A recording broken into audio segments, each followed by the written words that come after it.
Well, switching gears, a major announcement by Fox Business Network. They are dropping 3 of their primetime shows, including the show Freedom Watch, hosted by Judge Napolitano. Freedom Watch was one of the top-rated shows on Fox Business Channel, and so far there hasn't really been a reason given for the cancellation. And according to a Fox press release, Freedom Watch will be replaced by re-airings of shows run earlier in the day. I want to talk more about this, but first let's take a look at a few clips of Judge Napolitano that will give you a peek of his show and his viewpoints. In what he has done and in what he will become, the Thomas Jefferson of our day, Ron Paul, is one of us.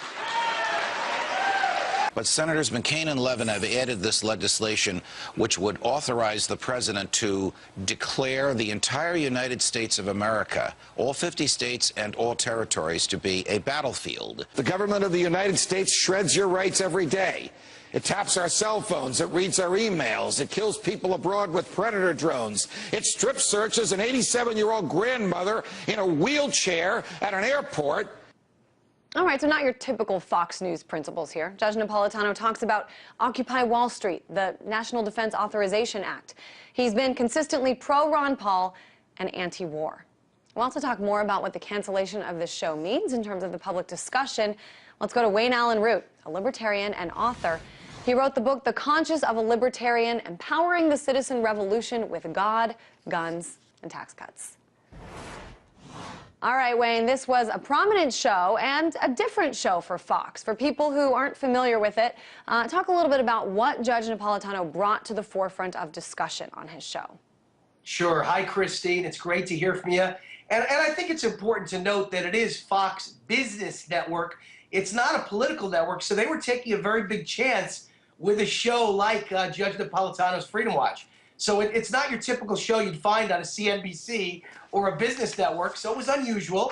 And so, they've decided to replace it with business programming, not just with any reruns, but reruns of earlier business programming. So that does make sense to some extent. I'm a very good friend of Judge Napolitano. I'm honored to say he's a buddy of mine, so I'm sad to see it go, and I wish they had kept it on longer. The show was certainly eye-opening. It certainly was unusual. It certainly was different. There's nothing else like it on any American TV, let alone Fox News, in its libertarianism.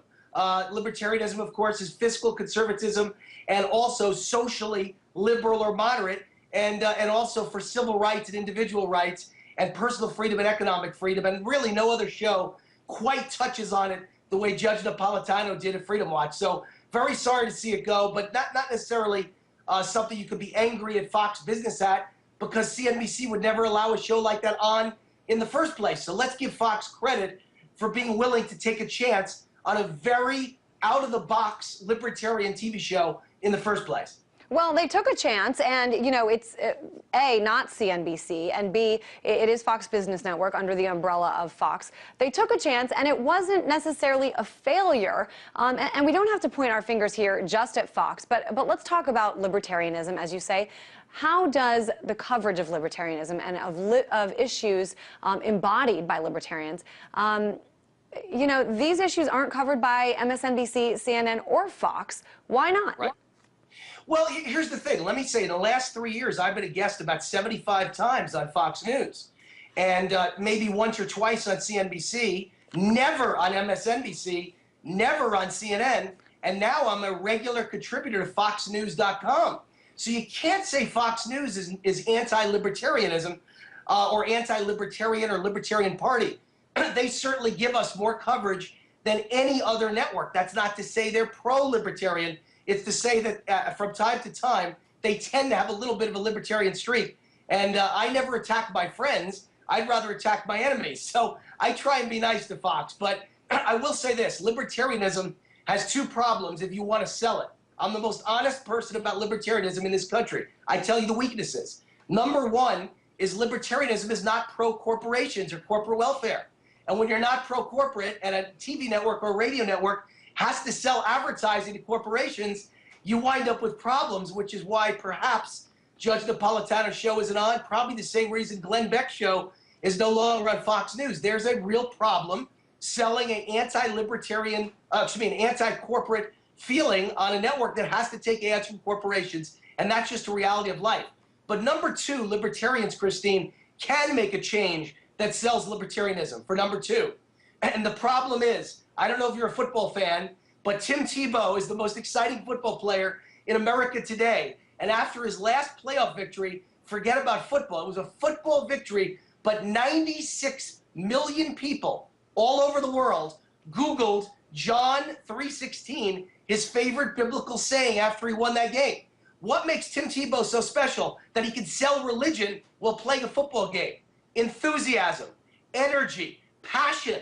The Libertarian Party doesn't have a lot of spokesmen who have enthusiasm, who have energy, who speak on an emotional level to Americans instead of an intellectual level. And I think that's the big turnoff that's hurt the party and libertarianism for many years. I mean, they change that if we want to make it popular. They may not have a lot of enthusiastic spokespeople, but they certainly have one, and that's Ron Paul. I mean, Ron Paul, I've covered him for years now. I've been at his rallies. I've been at his speeches. There is no lack of enthusiasm there. And I mean, let's talk about Ron Paul. Judge Napolitano spoke about him often, spoke about him in a very favorable light.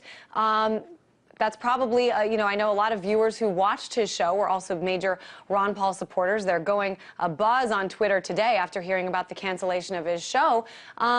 So where will the next venue be? You know, as you say, the corporate media doesn't necessarily embrace libertarianism. So where can the next venue be for people like yourself, like Ron Paul supporters who have no lack of enthusiasm, be for this kind of discussion?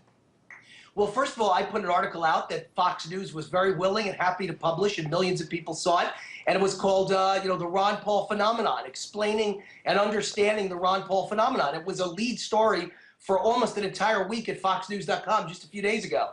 So Fox News isn't anti-Ron Paul. They've got him as a guest more than any other network. And what I said in that story is Fox, the brand of enthusiasm and passion that Ron Paul brings and brings young people along with him has got to be embraced and accepted and not ignored or put down by the Republican Party, or they're not going to win the election. They can never beat Barack Obama. So I agree with you. Ron Paul brings an enthusiasm. I think what he lacks, though, is a bit of an excitement and youthful enthusiasm. I think that might be where Rand Paul comes in. I hope it's where I come in. You need young guys with enthusiasm, but Ron Paul brings a young audience, young kids, who are excited by fiscal conservatism and social moderation or liberalism, and that's got to be embraced by anyone who expects to be the next president of the United States. And where can they do it? Christine, I think it's got to be on shows like this, on internet TV shows just as much or more so than on regular TV shows that don't have corporate sponsorships. All right. It's going to have to be done in an out-of-the-box fashion. Certainly a lot of people disappointed just in general because of, you know, they liked him and also because they hope that this doesn't mean the status quo is what prevails in this society. Always interesting hearing from you. Wayne Allen Root, 2008 Libertarian Vice Presidential nominee and author.